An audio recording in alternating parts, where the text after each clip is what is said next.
You have to do it slowly first. Right? Okay? So we're going to do some techniques now. Okay. The most important technique is, see, if he throws a punch, right? He throws a punch. If I block with cross arm, that means I can't get it. Once I block with cross arm, if I had this foot forward, I would not be able to get the counter attack in at the same time. Right? That means I either have to follow through with, say, but if he comes in, right? Follow through with another technique, or I have to use the kick to do the counter attack. Right? So what I want you to do is to throw away all those cross arm block first. Right?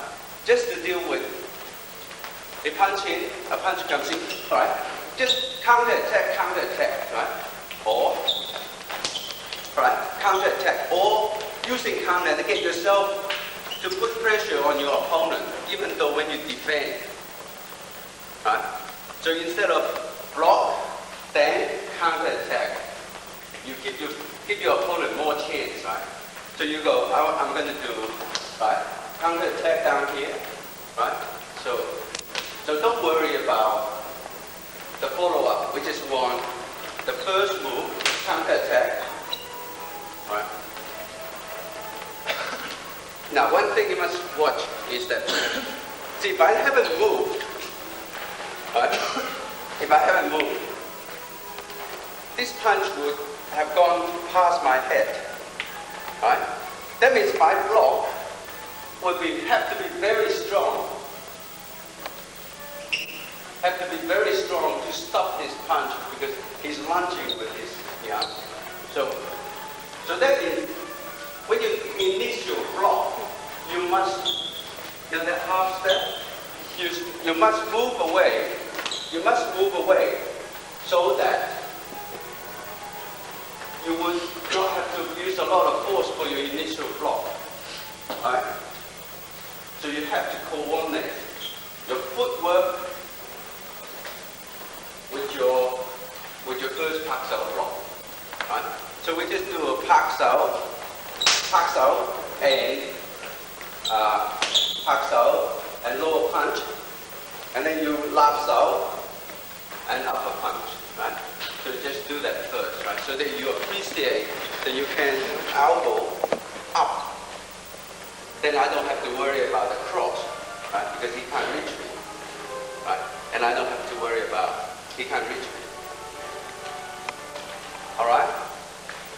But if I keep this elbow down, then he will. So a lot of times that people do, right? It's all right, but except you're releasing his arm, if you push his arm down. So it's better for you to push it, keep this arm, keep this elbow up. All right? So that means you are at the blind side, right? But if I would do it in the opposite way, right? I punch like that.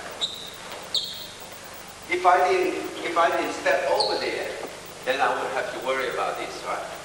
So on here, because I'm controlling the balance, so I don't need to worry about this arm immediately. But once he gets his balance back, then he will be able to show this cross, right? So basically, your strategy is, if you can move to the punch, you can move to the blind side. You don't have to worry about the cross, right? But there's one thing you have to worry, is the spinning back fist, right? So he spins around, and then you just, or you just hit to stop him spin, right?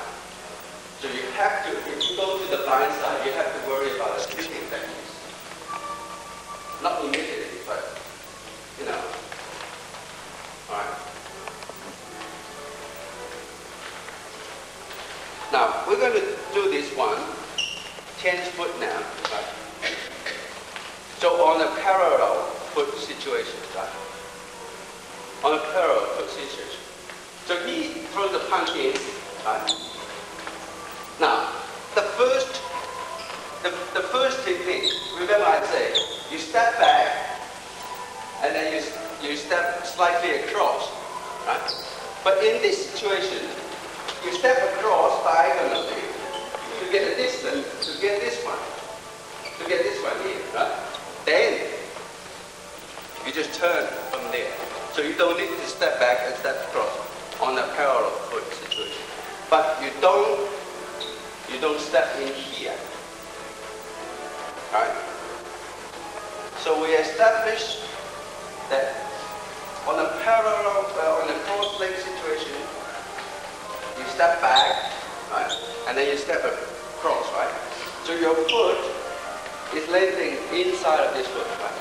On a parallel foot situation, you step across, your foot is landing outside of this foot. At some length.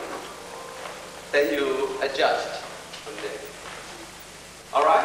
Exactly. So the press point. Alright? So what you do is bang, bang, right? Bang. Then the butt goes up, and you can use elbow.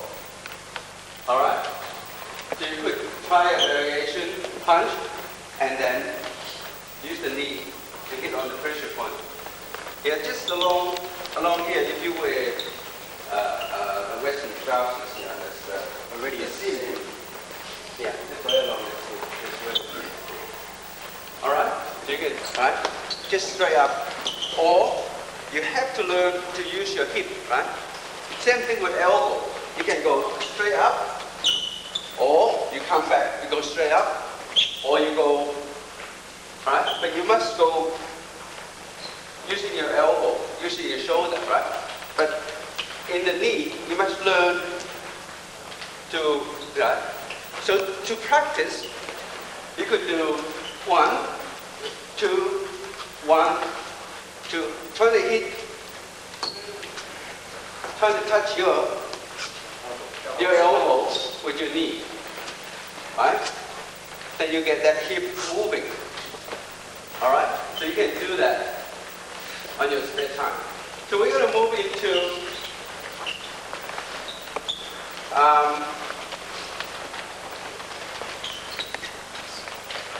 there are a lot of times that people punch and come straight back. Then you can't trap them. But what we can do is instead of trapping this arm, we occupy the path for the double up punch. So what I mean is, he throws the punch, right? Right? So I occupy the path. So he can't use this one again.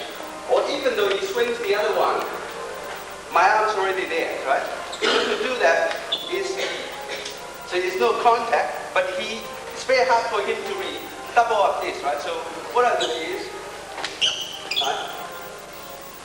You don't even need to make contact. You just control these points here from the inside. This technique is called a 拍手穿手. Right? So instead of trapping, you don't need to actually physically holding on to the elbow or the arm to control the arm. You control the path. Right? You do it by positional advantage. Right? So you pass out and change out. Then you stop. You stop the double jab. Or jab and cross. Right?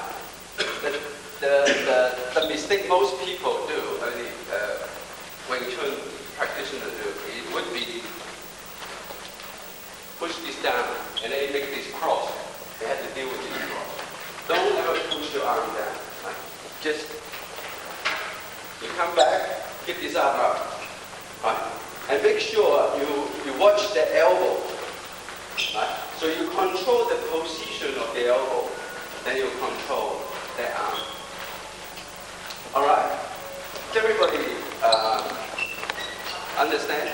and then you follow through, right? Another thing is that, do it again, let's slowly. You occupy nothing. You got to keep this arm bent, elbow in, right? And, right, slight angle, then you're right. All right? So you don't need, because if he punch and come back, you don't make contact. That's the testing time. You don't follow his arm, because once you follow his arm, because he could punch and hit, right? Right? So your arm's already there, right? But if you follow his arm, see that? His arm will come in. So you don't worry about that arm, but you occupy that part. See that? Because your arm is coming across.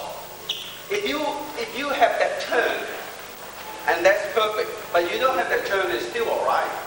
I mean, if you have this turn, that once you step forward, you have this turn, you're just facing the point of contact for this cross. Right? But you don't have that turn, it's still okay.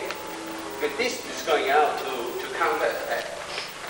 So you lift the arm up there, bend at an angle to give you maximum protection. Right? Don't follow the elbow. But if you want to double up that punch, right? It still doesn't matter because your arm is there. Right? It doesn't matter. All right? So make sure those three points that I point out. Firstly, you make cover the first contact on the wrist. Then you slide along your own arm. Then you go, right? But if the arm is not there, don't worry. You occupy the part. Right? Right? Keep this arm up, and then you can take care of the other one. So let's do one. You just go straight into here. You don't have to worry. All right. Okay. So let's from the free arm adjust. So what I'm actually doing is I'm stepping away here. Right? Then I can come back here, or I can come back there before this gets to me. But like I said, our system is you always want to deal with your opponent from here. But sometimes you can't help it, because if he's hitting you like that, you got to get inside before you can get outside. And sometimes you don't even have time to get outside. So you have to learn also how to deal with your opponent from the inside of the arm, right? So if he swings this one, see that? That goes straight onto the elbow, right? Then from the elbow you control his balance. Then you're slowing down this one. All right? So you got a same move, right? Or you could use the side palm here. Some people use the side palm. All right. Then you can come back here, or here, or here, or here. All right. So exactly the same move, except you step from the inside. You step diagonal towards the elbow point. All right. Second point is, as soon as the contact of this arm disappear, that means it's time for you to put up the other arm, because the cross is coming over. So you got to use your experience and also your feel contact reflexes, right? So you got as soon as that goes away. But if you don't need to deal with that arm, because you can control from this point here. But as soon as this disappear, going away, then for sure you pick up this arm, you will be fine.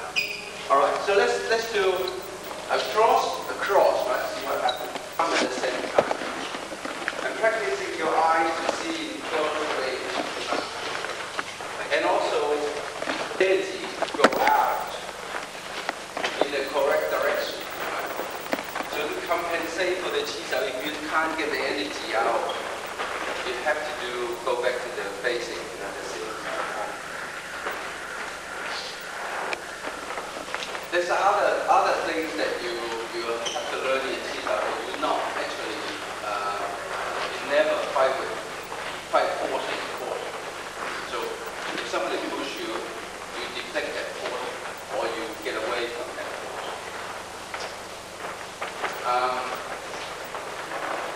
we start off, just come a bit forward, right? Otherwise, we start off with the futsal and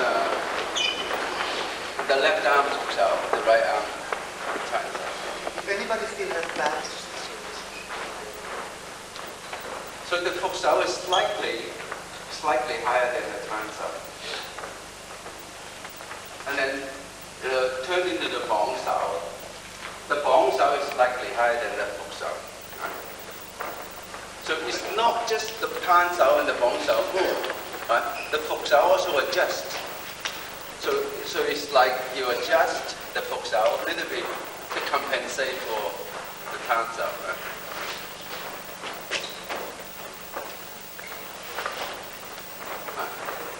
Now, when you do ceiling towel,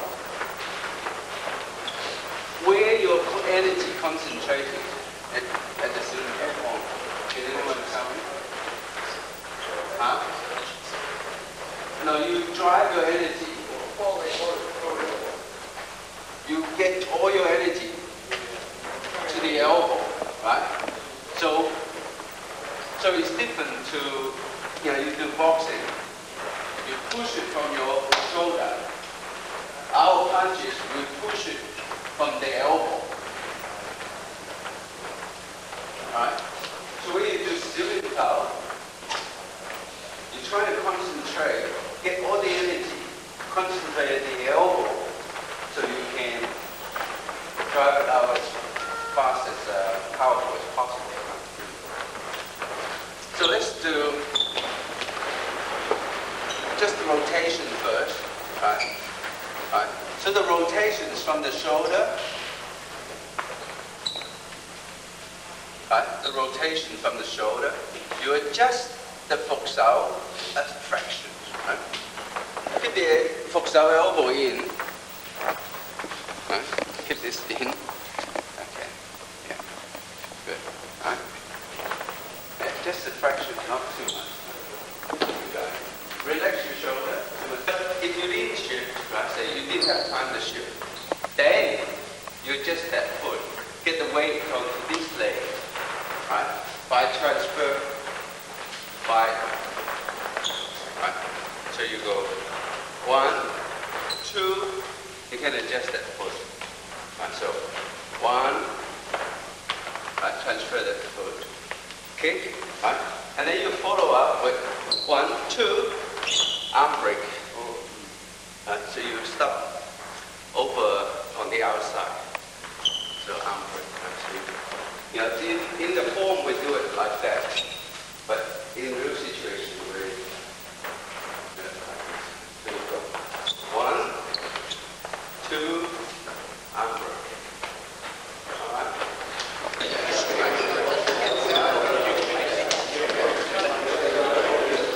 But why don't we do it on me first?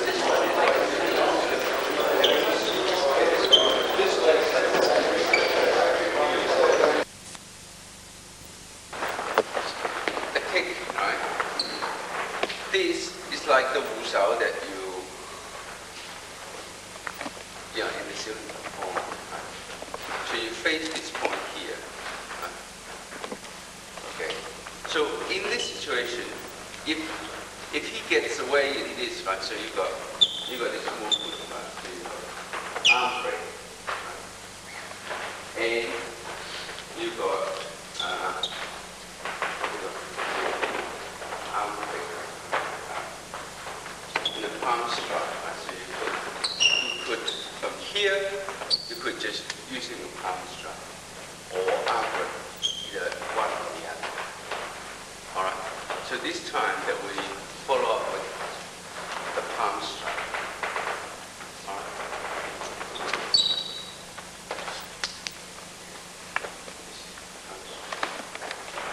The distance of this technique, distance from your opponent is up to the situation. If he's taller, you might have to go closer, or if he's smaller or something, you might have to. to make a difference for kids involved with foot of the heel. In doing the heel. Yeah. So with these things, you probably pick it off the foot, right? With this thing. Or you could Or you put the heel to the lower rib, right? The ball of the foot can go straight. All right, so we just try this one. So you chin out and not laps out, right? Chin out, laps out, a kick, right? So this,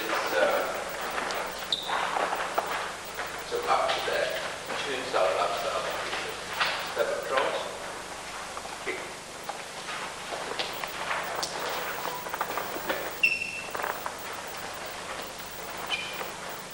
Chin out, laps out. So we just do this one first. Cross like that. This hip is closed in and you can't use this leg to kick. Very difficult. So you open up this hip, right? And also you push it up and bring it down straight away, right? If I didn't move, it would be a movement like this. But because I turn my body and also I step across, so it looks like this, right? So the kick, right? And so assume he blocked this kick, right? So you got punch, right? Block this kick. And swing, this punch comes in. So you, there, kick, and then you block, right? There, kick, block, right? A lap sau and a punch. Right? So you block, you bomb this punch from the inside. You bomb this punch from the inside. Right? And that laps out. So a punch comes in, kick, block.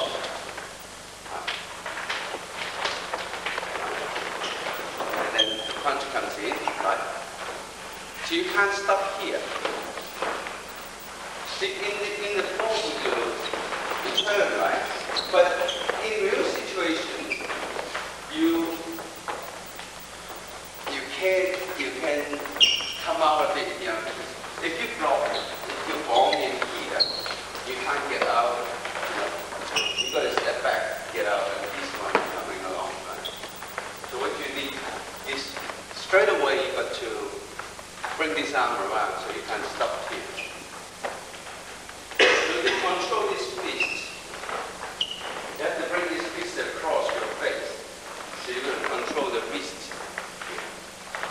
You can't stop here and then bring it across. Alright?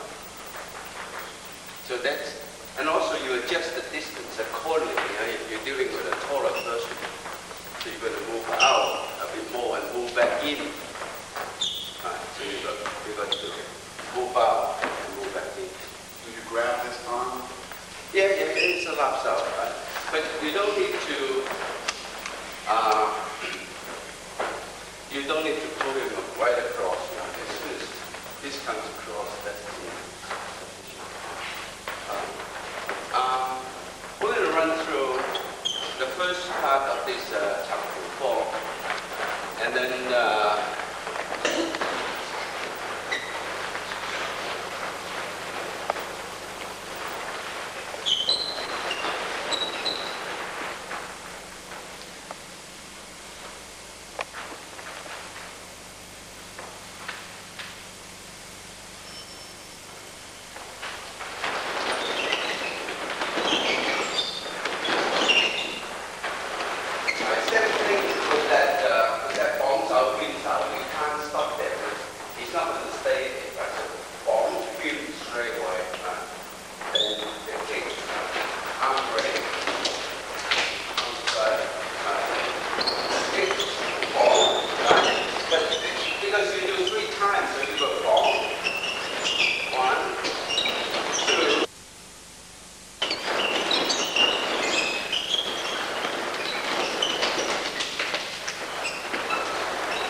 7, 8. Right? So 1, 2, 3, you don't move. 4, 5, 6, 7, 8. 1, 2, 3, 4, 5, 6, 7, 8. 1, 2, 3, 4, 5, 6, 7, 8. 3, 4, 5, 6, 7, 8, right? Now your bones out, don't your bones out, just rotate that around. 1, 2, 3, 4, 5, 6, 7, 8. Right? Okay, so let's pay. I'm breaking off my right arm from here. So in here, I have an opening here, right? Okay? So that's why I'm stepping over to my left. All right? So you go 1, 2. So you control this. His bones are close to the elbow. So 1, 2. All right? So you take a 1, 2, and then. All right.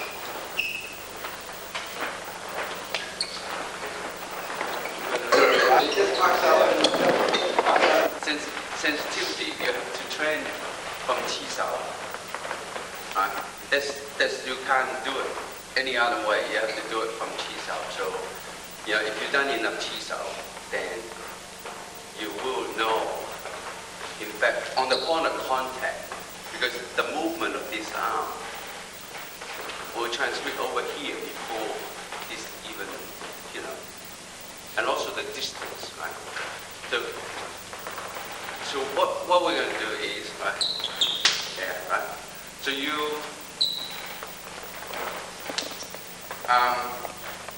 if you check the elbow, then it's very hard for this arm to do defense, because you check the elbow. But if you check here, right, then this arm can go away, or it can come back. Right? So,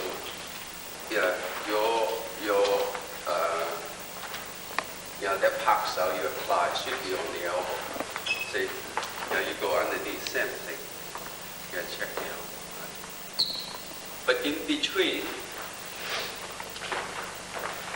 see, in Wing Chun, you always prepare for the interruption. So that's why you have to have reasonable balance at all times.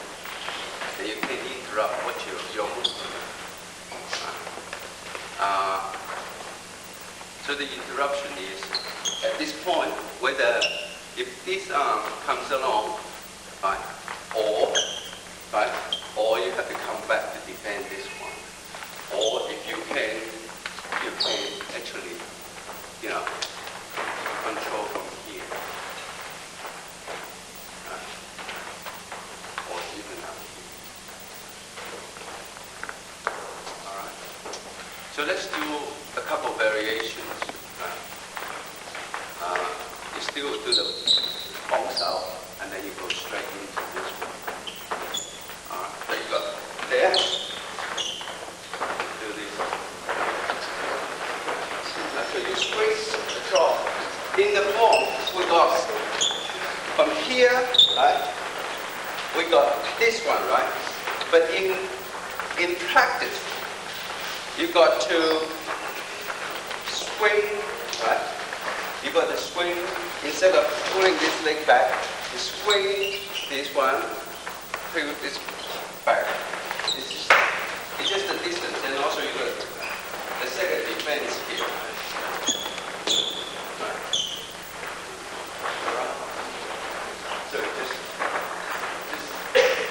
swing out and coming back. All right?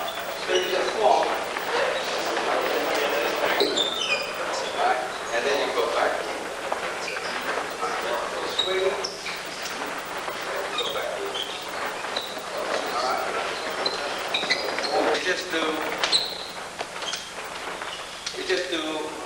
That one first, right? You come straight down in the middle. You swing out, come straight down in the middle, right? You want to take this around past your face. You know, you have to have very good control of it, right? So it's like a circle movement. Alright? Okay. And then the footwork. So you come back and go forward. Right? Come back and go forward. Right? So you come back to get the distance, go forward to get the distance for the stride. Alright? Okay. Alright, now we're going to do the next one. So you stand here and the kick comes in. Yeah. Right? Right, so you come around here and the punch comes in. Right? So you pick it. Right? So you palm like a tan catching that punch, and then turn around to get control the double palm strike. Right? So you go palm, right? Double palm strike. Right? So the movement. So we're going to run through the movement in here. Right? Now, see, you're blocking the kick with your arm, right? When the lower bones out. So everything comes from one side of your body. Right? Right? Then you take this and turn it around and then strike. Right? So 1, 2, 3. Right? 1, 2, 3. 1, 2, 3. So you go double turn. 1, 2, 3. Okay. 1, 2, 3. 1, 2, 3. 1, 2, 3. Right? So it depends on how high this punch. And also, if this is not a round, if this is the round punch, right? There, you don't need to take this across. Right? So you just go straight in, palm strike. But if this is a straight punch, then you can take it across. Okay, so let's pick it up. You know, pushing that kick away, right? But what you really want is stepping away and roll that arm, right? And also, this arm is very important. Make sure this does not rise, right? Make sure the kick does not, you know, he could kick and then whack you on the face, yeah? So you want to make sure that does not rise. No, he doesn't rise. Right? So you step away and roll this, and make sure this traps that leg there. Right? Right? Then you worry about dealing, because you're very far away from the arm anyway. Right? So you have plenty of time to deal with the arm. Right? But if you stay in one position, what happens is, then you have to deal with the arm, you're in trouble. Right? Alright, that. And put more weight on the back foot, because you're going to step in anyway. So you put more weight in the back foot.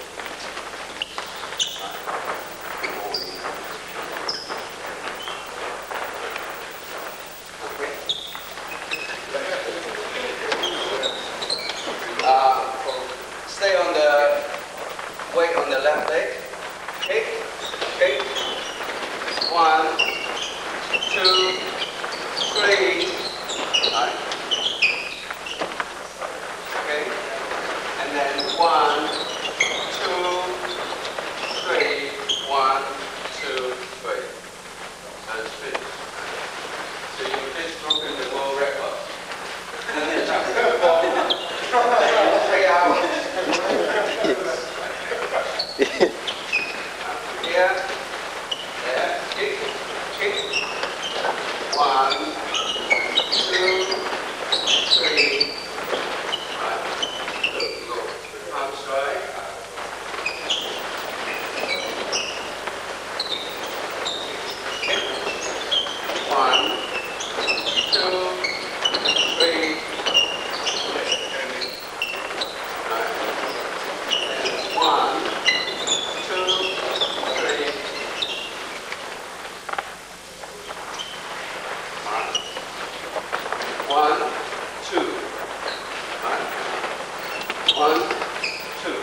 And using this part, not like that, right? If this is flat, you're going to hurt your wrist. You lock the wrist. So use this part. Use this part to make contact.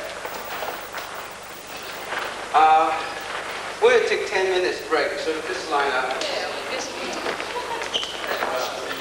Okay, now we're going to do some block kicks, right? The strongest part will be your palm. The toughest part will be your palm. Right? So if you can use your palm to block the kick, that will be the best. You can use the gum sound that we're using, we learned before. You can say it is a round kick, right? So you're just using your palm, right? And then pull it in near. Right? Right? Pull it in, right? So you pull it in, right? So you got the leg, you block, and then just pull it in. So 1, right? So 1, 2, 3. 1, 2, and you push it away, and you move up. 2, 3. Okay? 2, 3. 1, 2, 3. 1, 2, 1, 2, 1, 2. The gang sao, right? So a gang sao, and then you just catch. You just catch from so from here a gang sao you catch, and then you everything. So you just slide along. So you can be a front kick, can be a side kick, can be a round kick.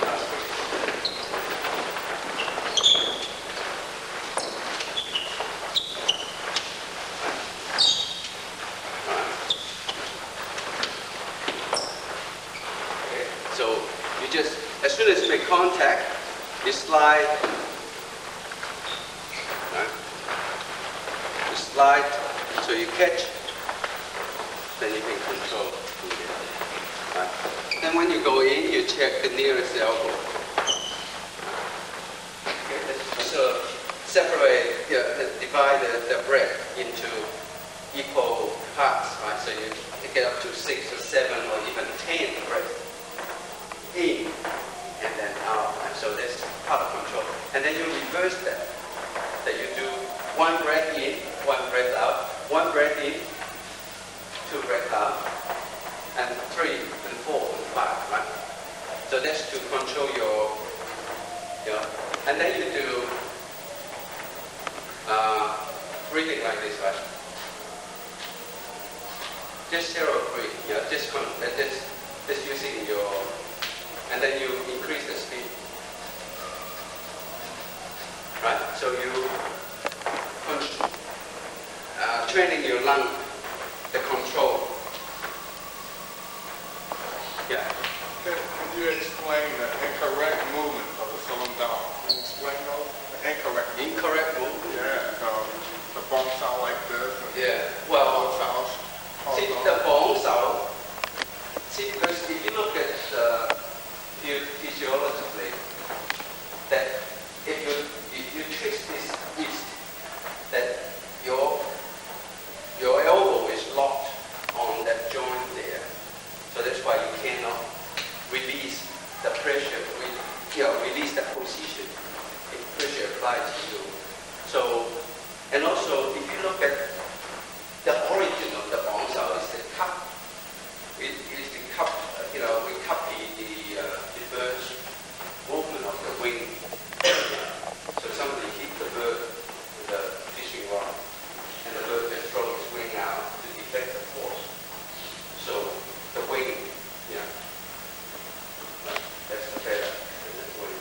So the wing is not. So the lift of the elbow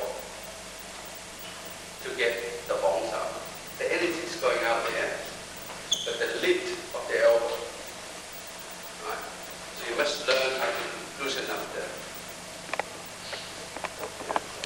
Some of the instructors state that the method that we practice is generally for taller people because they stated that he was more taller than most Chinese people. So they just made a statement on it, that our method that we practice is for taller people who are better. Listen, well, I think it's the other way around. Because our transao, I mean, you said to compare with modified return. Well, their transao is much lower, so the practitioner has to be much taller to get this effect. Because, unless somebody trying to teach you later.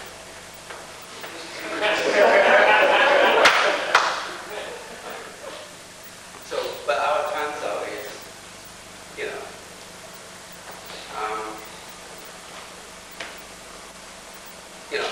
and the foxao, a lot of people are having trouble with the foxao because in actual, apart from the Cheug, we practice the foxao, but we would very seldom use it in real situations. So we practice foxao, for the purpose of Cheug. If you look at this tunnel here, there's a tunnel here. If you look at this tunnel here, the tunnel will be facing away from my body. If my elbow is in, right? If my elbow's out, the tunnel will face me. Or if my hand is not slightly tilted this way, then the tunnel, see, if my hand is like that, the tunnel is facing me. See that? The equilibrium situation. Right. So you start from there. Okay. So you train the cerebral form to get the energy at the concentrate the L. Yeah. And still, you do all cells big or just at a certain ones? Everyone are the oldest, and you do small ones? You can't use small ones. I just explained to you that in real situation, right? In real situation, the punch comes in, right? So I deflect, right? I want to get out. I have to get away from his arm. But if you can't use too big, because too big, I leave too much gap, it will already hit you. Right? So you have to find the happy medium. Right? You can't have it too big. You're wasting too much energy, too much distance, too much time. So you have to learn to find the happy medium.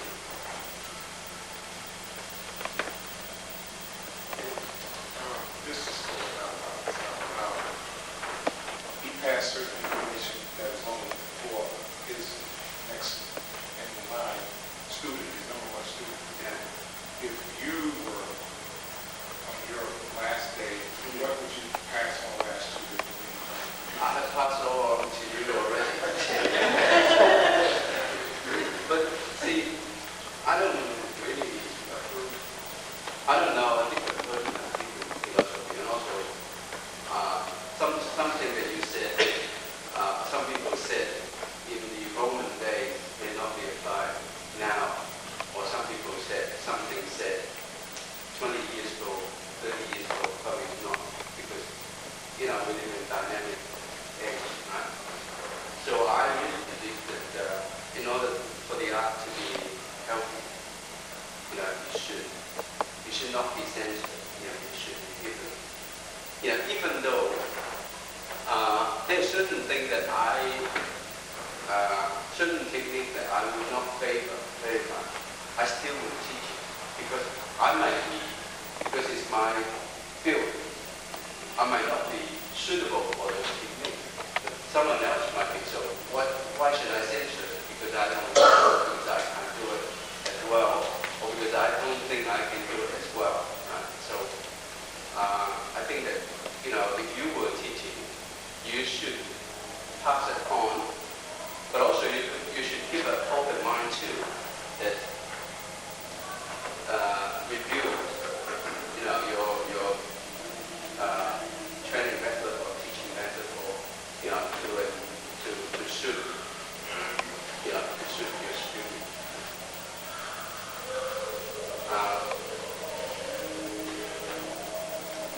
Well, for the art to be healthy,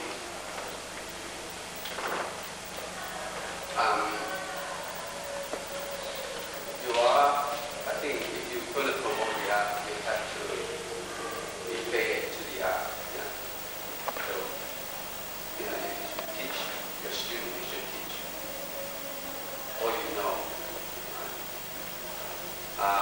So that there will be more people doing research, doing training, and putting back into the art.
Without moving the box up. Without moving it.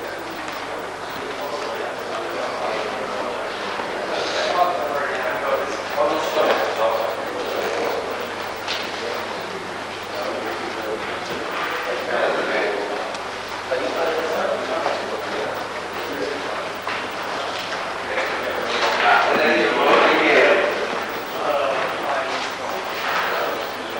Right.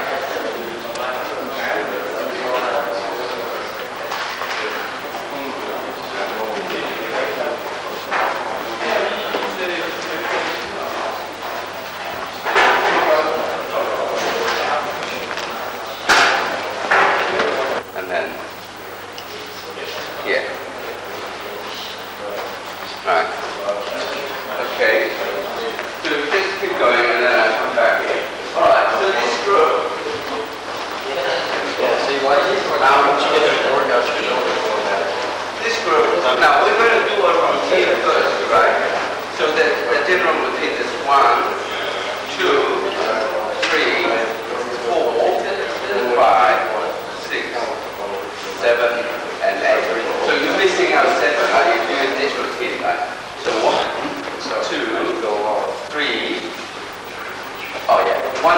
3, 4. You're missing out 4, 5, 6, 7, and 8. Okay?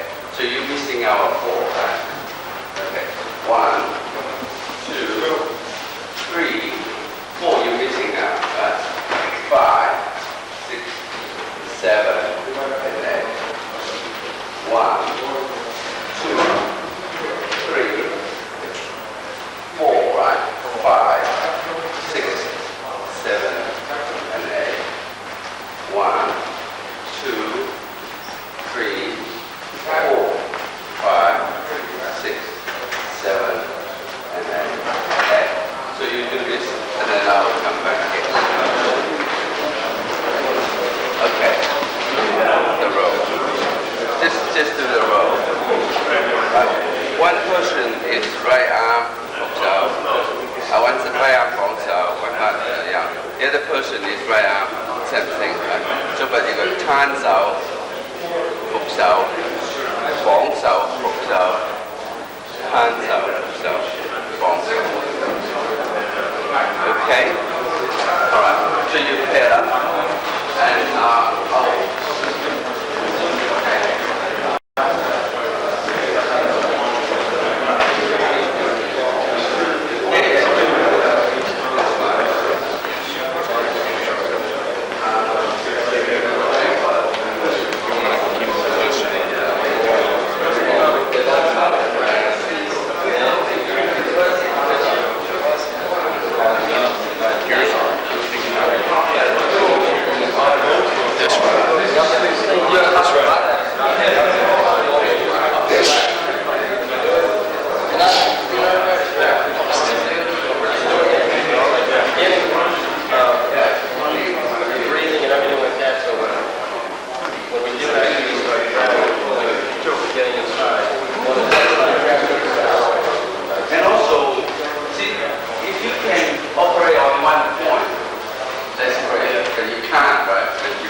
bounce out here, and then try to recover with this. So you do that. So you're going into this drill here now, right? You're going into this drill here. Okay. So what you're trying to do is trap, bounce here. So he has to step back with the left foot. Every time he does the left bounce out, you step back with the right foot. So everything will go past you, right? So you've got a very good defense. But if you stay on the same spot, then you'll be in trouble, right? So if he trapped me, if I,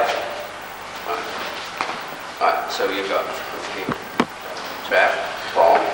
But if he didn't step back, he wouldn't be able to get his bombs out. So next step is to give him room to bring his bombs out. It's called the steam roller effect. So what you do is you just go straight in. Yeah, then you go straight in. So you just go straight in. So you step forward. You apply pressure here. You step forward. So from here, and then he will have to try to recover from there. Right. Okay. So you get hands out. You push the hands out and then follow through. Right. So with anybody with IQ less than 80, you always get that. 70. Oh!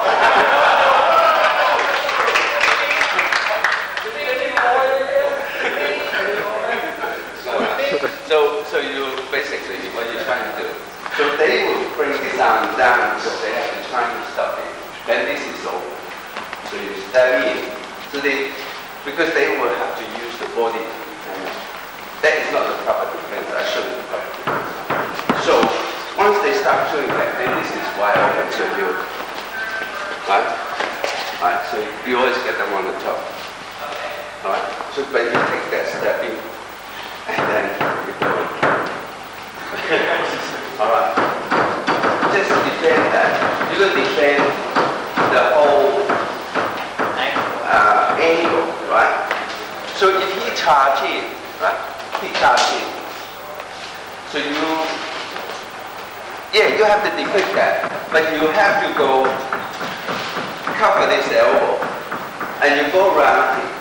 So everything's going over there, right? So 1, 2, then you have an opening here. But if you just try to stay here, then he's going to, and you defend, he'd be under pressure. All right. So what you do is 1, 2. Then you take this step. Why you do that?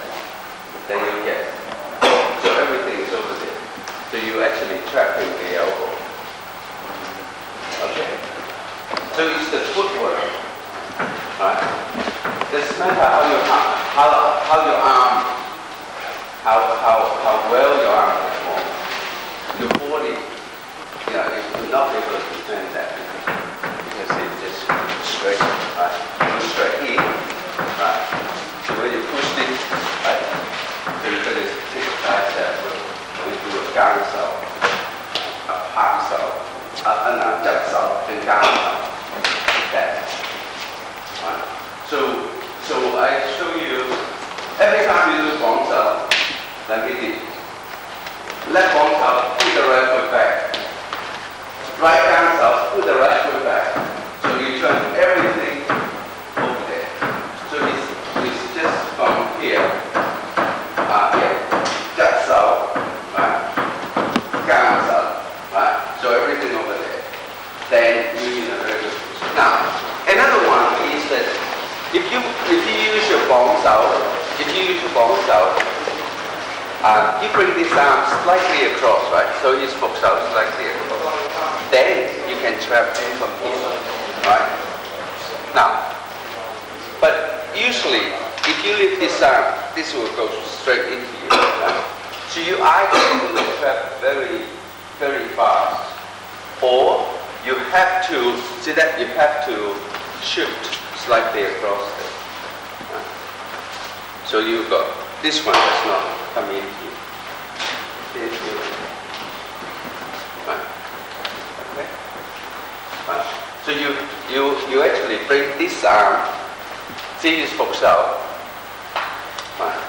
this folks out slightly across. Then you got to there. But if I lift my folks out here, he's gonna hit me, right? So what I do is I set slightly across. Then yeah. Yeah. Yeah. Right, because it's all in one movement. It's all in one movement. Because you want this room a little bit more. So if you really tight, then you get your arm angle up in here. So that's why yeah. Okay. So you catch them sort of wandering away, thinking about what to do for lunch. So it's all about. But you lift this up, he's going to hit you, right? So you take that foot across. All right.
How you should practice. And also this poster there, there's just a lot of angle. You can't learn from poster, but you can use that as a reference, or you can use the tape as a reference for poster. Okay.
All your techniques are dealing with the person in front. Okay, we're going to take a break. Recover from that. And then we have, you bring this around and then same thing. So you either, if you go underneath, you go down. Or if you go on top,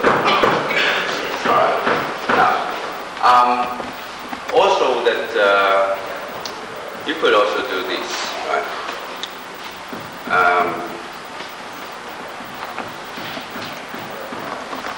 See, if somebody is putting a lot of energy, a lot of force towards this, right? So what you do is, you do a jut sao, side step. Usually you side step because you're already on top of this arm, right? So you do a jut sao, you side step. So you go to this bong sao side. Okay? Alright. Yeah. So you go 1, 2, 3. Okay. So here, 1, 2. So you want to try this? Then you do a jut sao first. You do a side step and jut sao, and then come. If I push this bong out slightly across, and that is exposed, right? Right. But see, this arm is here. So if I put this arm away, so you got to synchronize. Right? You got to synchronize. So if you stick this arm, my left arm still double shot still there. So he is trapping it, right? But you want to, well, you only have 2 arms, right? So you don't get 2. Right? So you just have to pull this arm away, and you step across. Right? Right? So you go. You push this, right? Or you could push, push. Then you go underneath. Then you come back on top. Alright? So, and then you, alright? So, but the main thing is to pull your hooks out. Pull your hooks out outside step. Then the energy kind of, and you can touch it. Okay? So, when you do this left side, okay, 2 ways, right? 1, you parallel arm. 1, you cross arm. Right? Only 2 ways. So, with parallel arm, if he's on top of you, your defense is using bombs up, left side, right? Okay. But if he's underneath you, then you already got the pass out, or the shoots out, or the left out. Okay. So you have to make bombs out. So we're going to do some bombs out drill, right? Basically, you bomb, right? You make sure it does not come over this way. So you go from here and then bomb. Right. Now, a lot of people get a bit lazy. After 2 or 3 times, their arms start going over here. Right? So you go from here, bomb up. Then, once you go over here, you trap. Just open the trap. Right. So that gap has to be filled. If I trap, this arm can go away. Right? Okay? Right. Right. But if his arm is here, then you trap him, you can't get away. It's very hard for you to do. But if it's here, you trap, you just pull this arm away. Right? So you have to recognize that. So that is, you pick out where the weakness is. Right? So you have to know when you trap and when you don't trap. Right? So you go from here, right? So we've gone over there. Okay. And then the last side you go back across the top. Right? So it's the same thing that you push that, and then you trap both arms. Right? You take it. Right? You trap both arms. Right? So because this one will not reach you from here. Okay? Right? It works for somebody that really pushing you, a lot of energy. Then he will go with you. Right? If somebody very reserved, it's hard because he will double up. All right. So you take that across, down it out, and then trap. So this will not reach you. If he comes this one, so you just trap. All right. Let's try this out. You have to lift this arm, otherwise you trap your own arm, right? Okay. So you lift this arm, this comes straight into you, right? Even though you're pushing this down. So you got to step away, right? And also because this one is free now, so you got to step away, so you can take care of the other one. So you go to, you do ganzao, you go to the opposite direction. The guns are going that direction. You're going opposite direction. You step in on the floor. Step in. No, you step. Once you're there, so he used this one, then you still go over there. Don't step in. Once you step in, his arm is gone away. Once you go there, he just pull this leg away. Right? But you want to pin this leg. You want to actually pin this leg. Then he can't go away. Right? Put his weight on this leg, and he can't go away. You pinch the elbow. Right? You travel down. Right? Yeah. So you trap. Right? So from here, you pin the elbow, and then he used the arm, you block, and then you trap both arms. Right? So the arm has to be crossed. Right? So the best way is you come over here. I come over here. Good. And then once I put this way here, but basically that's what you're trying to do. Right?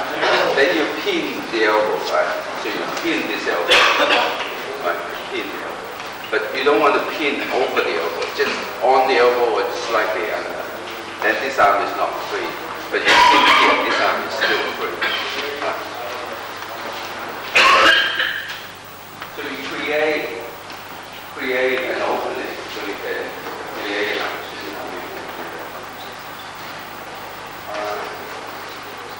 Anyone that have any questions?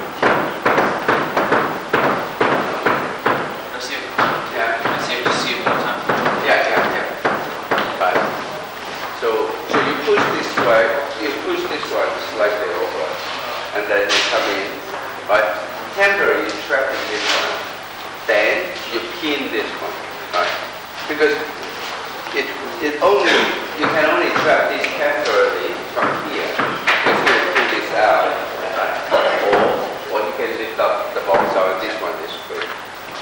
Right? Okay. What came after that?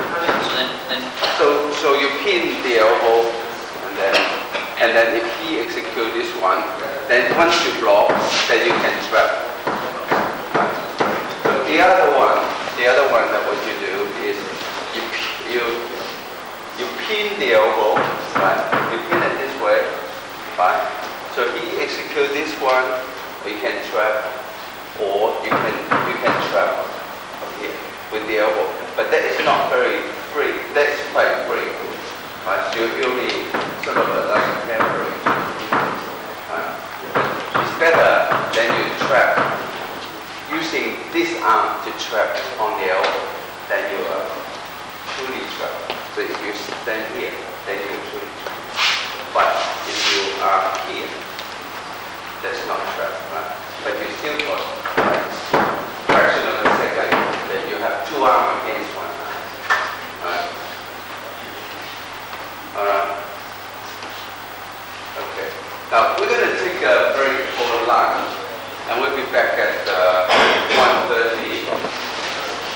There's two ways that you can make contact. There's many ways, but two ways you restrict. So you can contact this way or that way, right? And then you make contact this way, right? aeronautical sound, right? So, you throw, say I throw a punch, say I throw a punch, and he blocks like that. All right, say I throw a punch, he blocks like that. Right? So the most vulnerable point is here. Right? So punch, right? That's the elbow is the most vulnerable point. So if I throw a punch, and he can trap this, right? He can trap this. So you learn to deflect. You know, in a certain form, you have all these movements, and then you have that movement. Well, in the advanced that. So every time that you rotate your arm, you deflect the energy that applies to you, right? So from here, right? So he do a park out, head punch, right? So my energy is going over there. But if I turn, I rotate my arm and turn. So deflect this energy, right? So we're going to do some applications now. So I throw a punch, and you fight for that split second and attack the vulnerable point. Your punch, this is the vulnerable point. If you throw a punch, that is the vulnerable point, right? Because if he throws a round punch, right? So I pin his balance over there. So split second, I can. Right? So the elbow is the vulnerable point, the point that you're trying to get. All right. So let's do some drills like he throws a punch, so, or I throw a punch, right, and then I go for. Okay, can we do something like that? Sure. Okay. Right. So I throw a punch, he flicks, and that's the vulnerable point, right? I expose this point here. Okay. So he's gonna trap this point here. Right? But because I deflect here, then I turn. I rotate my arm. Every time you rotate your arm, you deflect the other person's force, right? So here. Okay? Right? So same thing that at a point, reflexes. What are we talking about? That means from the sensitivity, from the point of contact, you feel, right? Just like you fishing. You throw a line in there, and then the fish come, take the bait, and you feel it, right? You feel it. So you react to it, right? So you have to react to it. So all depends on how fast you react to it. Then we go back to the first principle in Cheug. What's the first principle? Speak up. Speak up. Don't fight force with force. Okay. So if you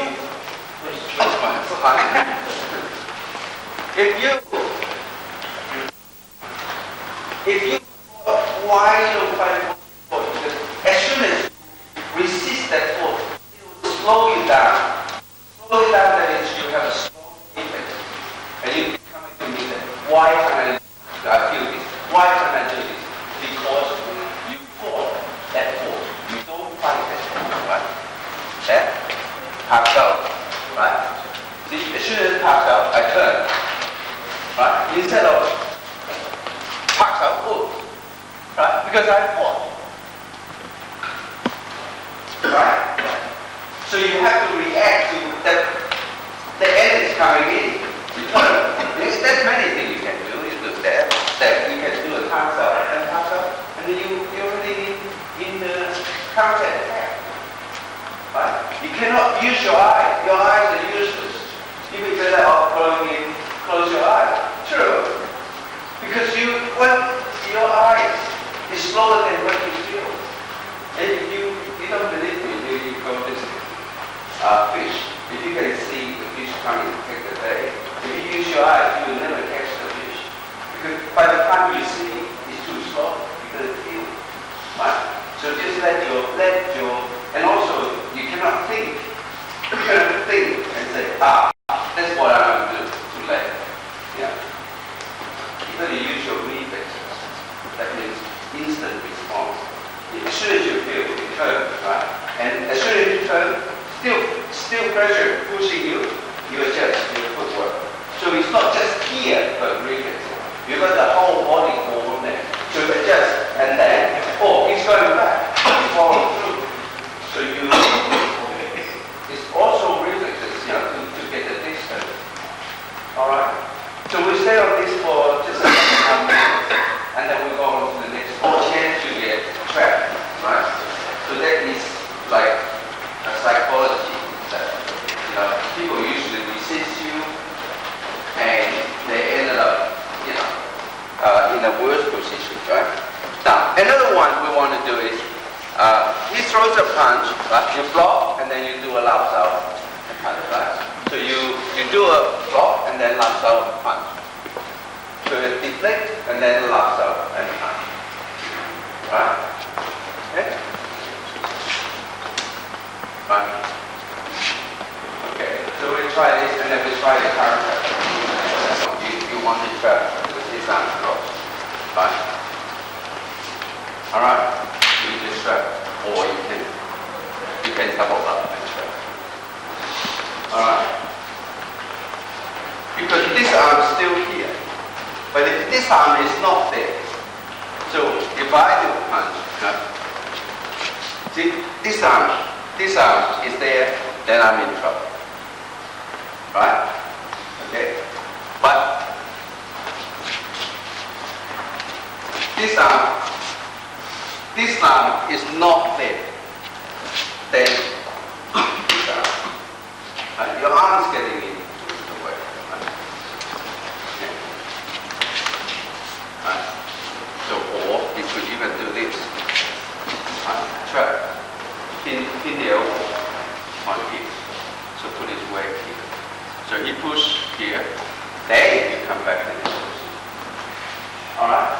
So the defense should be a down out. And how do you say, how can I do the down out if he grabs hold of my arm? You can still, because it's relatively, right? So this arm, say, okay, you do the arms up here, right? So this arm is restricting the arm, alright? So if you do that, if he grabs hold of your arm, you cannot go, right? So you go one way and then you come back, you get out, alright? But if he does not grab hold of your arm, right, then you go to the outside, alright? That he's going to do a lap out, whether he's going to do a punch or on top or underneath. You still do the same. Alright? So you throw a punch, right? You do a lap out. Straight away you do, otherwise you wouldn't get out, you wouldn't get stuck there. You don't wait. And also if you wait, so from here, you wait, and he can do all sorts of things, So you don't want to wait, right? So you go from here, you do that, right? If you sorry. See, but it doesn't matter what I don't care what you do. So you do that. Or if you punch low, it's the same thing. Same thing we do. Because you cover all the gate, you cover the middle gate, you cover the upper gate. Right? So after that, see, because also reflexes, if you got nothing in here, then you can straight, right? So he push you, then good, right? Because you just go by the force. You don't quite force the force. Okay? You always have to face the point of contact with all your most of your defense are at the center. So a lot of times that it doesn't work because you face here, it doesn't work. So you got to face the point here. You face this point first, right? So I'm here. So I want to go over there, I push this arm to my shoulder, and then I bring this arm up, and then I go over the other side. But go to the inside, no different. From here, right, I pin the elbow from the inside, put its weight over here, and then go inside, or you can go outside. So this, and also somebody parks out here, right? Because you get that force, right? Because straight away this punch is coming in, so you push your arm up because parks out kind of go out. So you push your arm up, then you can track the other. Right? So that's very useful, for application, in real situations. It's just drill until such time that we do it, without thinking, without looking, right? All right. So that concludes the Wellington seminar. Now we're going to go on to the Qigong briefing. So thank you very much.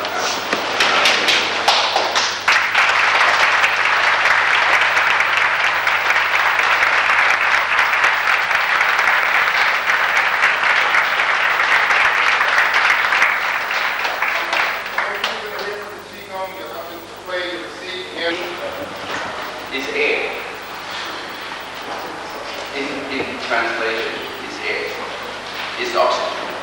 Your body function operate on food and oxygen. A lot of food you eat through the metabolism will be turned into oxygen, carbohydrates.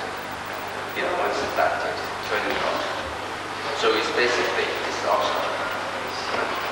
So your heart and lung, the bloodstream operate on oxygen, but all the other organs as well. And in another system called the meridian pressure point system is your internal energy, your life source, internal energy. It's also operates with the oxygen. So basically, Qigong is an internal kung fu to benefit your organs and your bowels. So you have two organs and bowels. Your heart, your lung, your spleen, your liver, your kidney, right? Those are the organs. They're stolen. So those are the organs. And then you have the small intestine, large intestine, you've got the stomach, and you've got kidney, and then you've got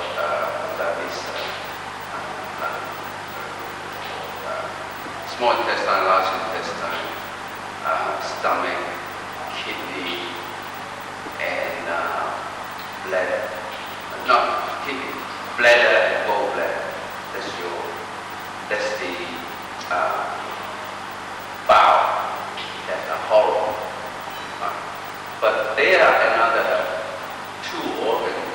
And the one organ and one bowel is not there, but the function is still there. It's to do with your emotion and your desire. So the one that before we kick out of Eden, when we kick out of Eden, they're taken away. So it's no longer. But the meridian is still there. Right?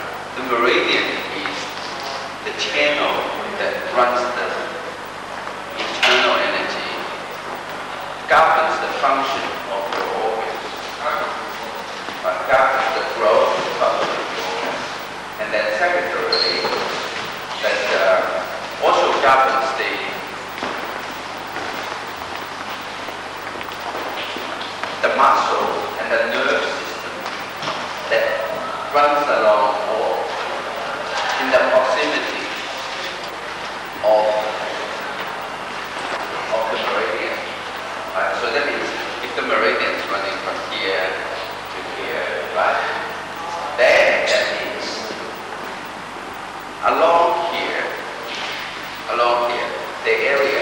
all the nerve system,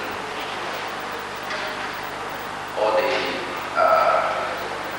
muscle are governed by this meridian as well. So that's why you read about people that can operate without anesthetic. You can use, few pressure points. You can apply local anesthetic on the specific locations. Okay. And also that because the pressure point, each meridian had numerous pressure points. Some have 9, some have about 70, numerous pressure points. So each point is like a junction in the railway, in the train system. That like the train stop. People getting on and getting off. So each point, the energy get on and energy get off. Alright, so far so good. And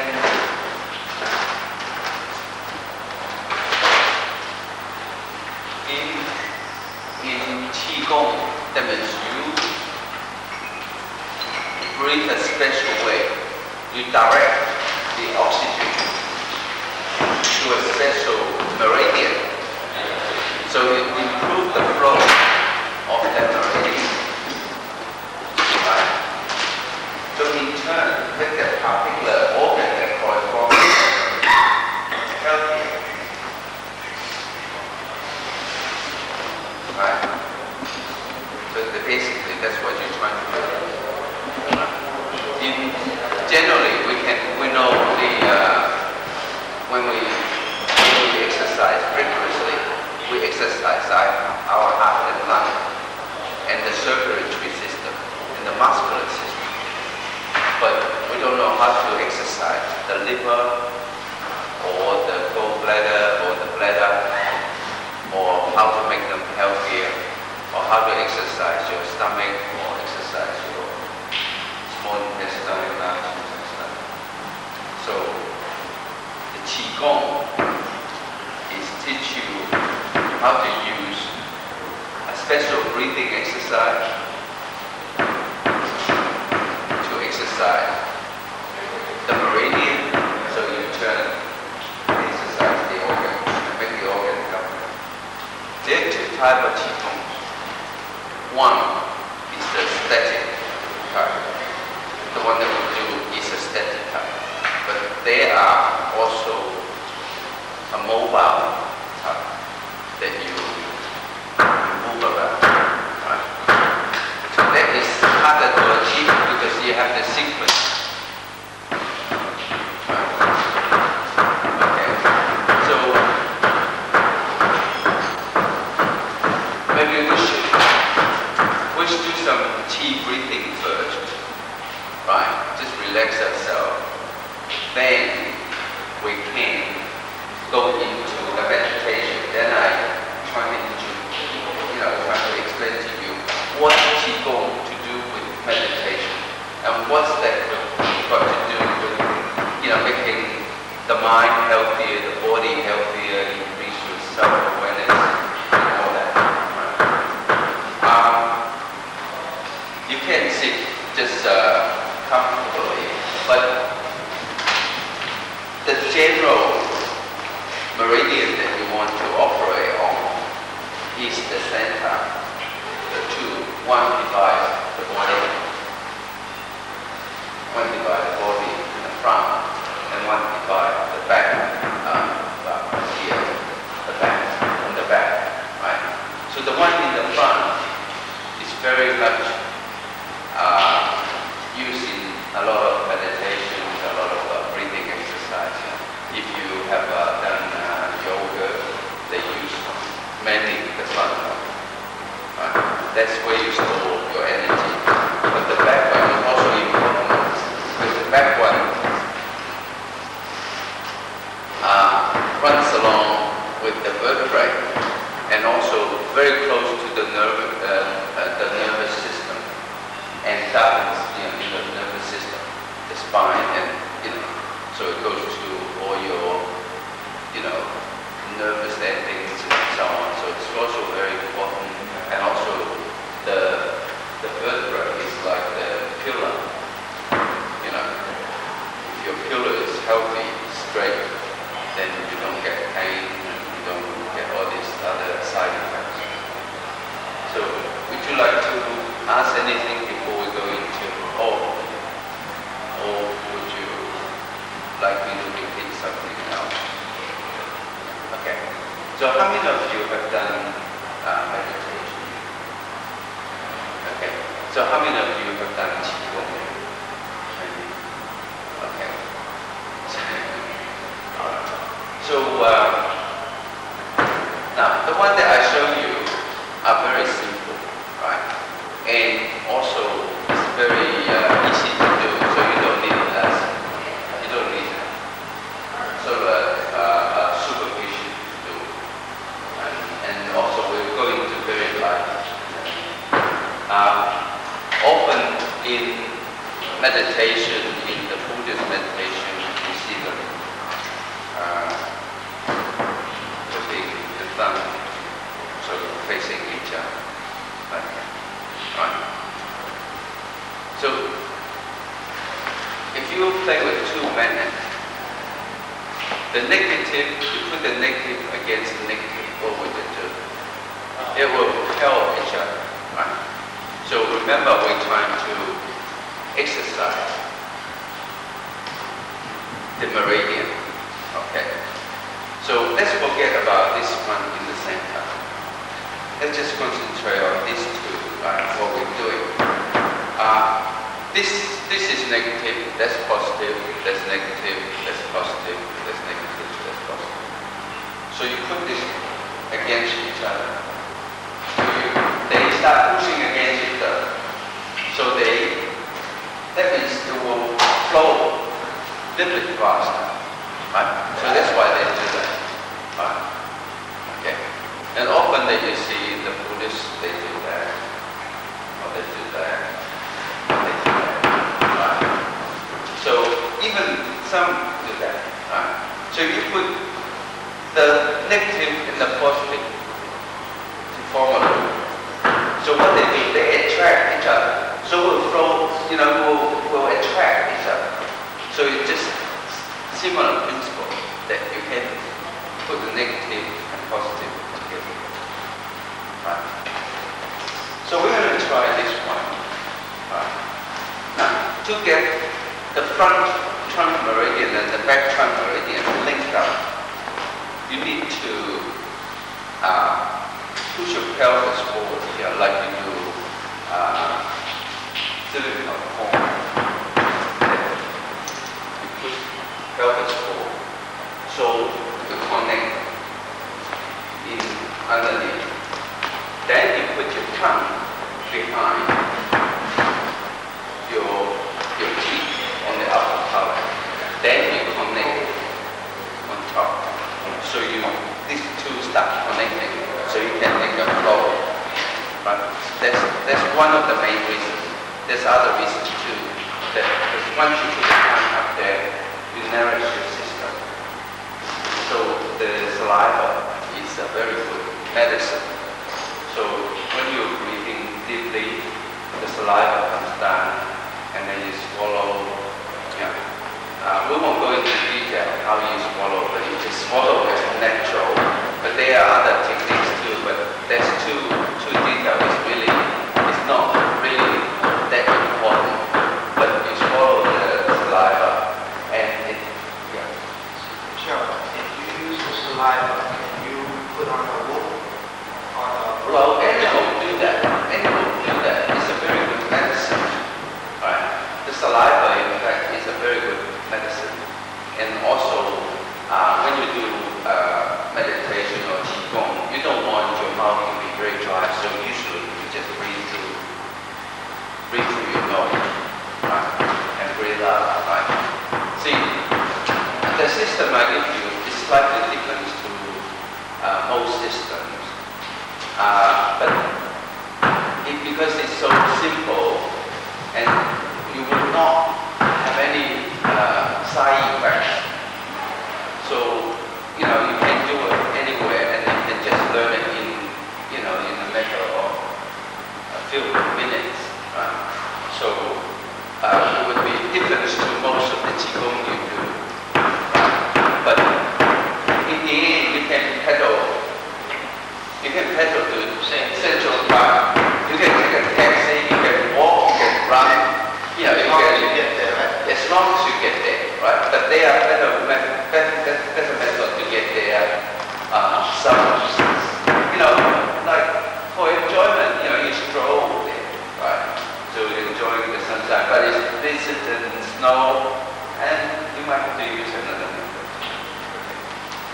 So we won't even do that.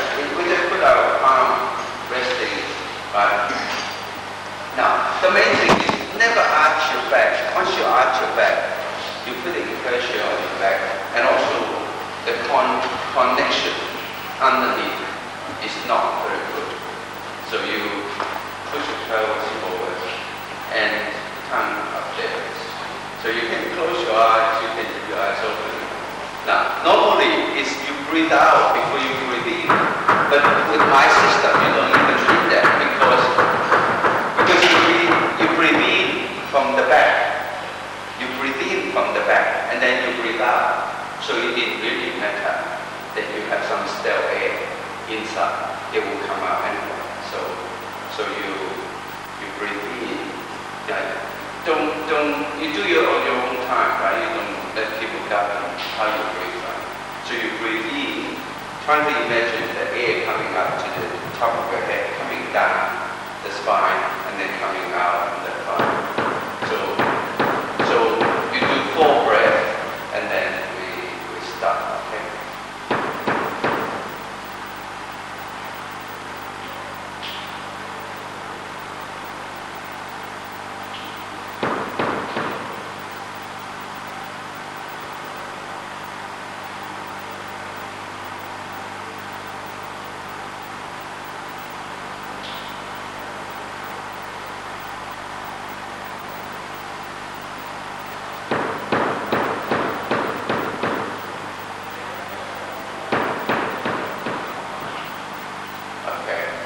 Just rub your hands together.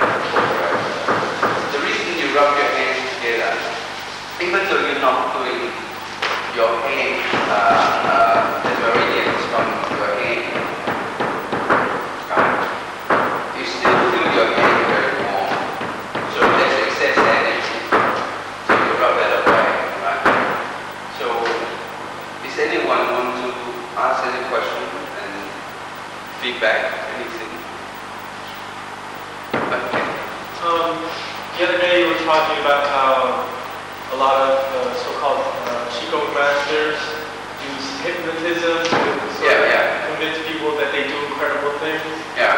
But yesterday you used an example about the hot palms. Yeah. But what about other things like pictures of people breaking bricks over their heads and whatnot like that? I mean, how can you... Yeah, well, I mean, breaking something is just a physical thing, right?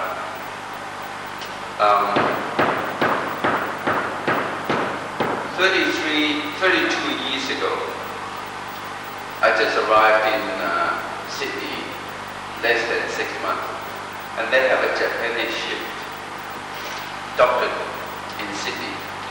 So they have in those days they don't even have karate, or they have a judo and jiu-jitsu. So they have a jiu-jitsu sort of a team doing demonstrations. So they have 4 people holding a board, right? Half inch board, 3/4 inch board. 2 person holding on one side, 2 person holding on the back. And the Japanese performer, he charges 5 steps in and breaks this board, right? And the whole audience gets so ecstatic. But now people are breaking 6-inch board or 4-inch board, right? So breaking things is not really something, right? But a lot of things that if they think, break a brick, is it any standard for which brick that they can break? Could I pick one that they can try? So, it's really irrelevant, right? To break something, how much you value that hand? No, I won't break your hand. But you just have to bend it. You have to bend it to a certain degree, isn't it? There's no way somebody can and then break something. Right? Well, my advice to you is, if it doesn't go, because we live in with the law of physics, it doesn't go with law of physics, right? And you better look at it very carefully. Another story, 10 years ago, 1983, and my first trip to America. And I was doing a seminar in Irvine, Orange County. One of my students that come rushing to me. I mean, he came like rushing to me like 500 miles. You know, he drove all the way from somewhere, from San Francisco, to come see me. And he gave me the news that there's two Qigong couples, elderly person, and the name's Wong. One of them still there, right? But I won't go on to any more names. Right? They demonstrate on TV that they're sending people back 20 cases, like mummies. They were jumping back. You know, as he waved his arm, and the person jumped back. Yeah, like monkeys. He's demonstrating moving people without even touching them. Right? So I told him, I said, that's impossible. Right? And I said, look, I worked 4 weeks. My seminar money. He can take all my money. If he could just move me half an inch back, yeah, I would sit there, right? And he could just, so he rushed back with my money, right? And then, but at that time my seminar's finished, so I also, the next day I went to San Francisco. And first time he was, he told, look, young man, we only do it with our people, we don't want interference and so on. And then I arrived in San Francisco, and my student went up to ask him whether he wanted to meet me, but he didn't, right? Or they did. So third time, fourth time, fifth time, in fact they confessed that they couldn't do it. It's like, but they could do it with their own people. So it's like, if you stay with me for longer, I could hypnotize you guys. And then I could make you, I just flick my arm and you do a somersault. But that's not Qigong, that's just hypnotic suggestion. It also means that the willpower from them could infiltrate you, but easy to infiltrate the rest. Well, their willpower. but the woman still teaching me. In fact, all the Kung Fu master went to learn from them. Right? So in the end, right? So 4 years ago, when I was in China, the chairman of the Chinese Wushu Federation is a very good friend of mine, a personal friend. And I happened to be there.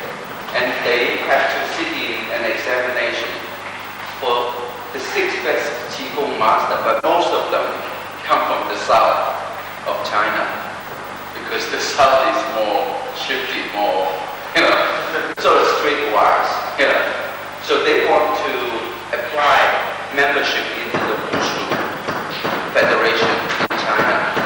So there's a panel.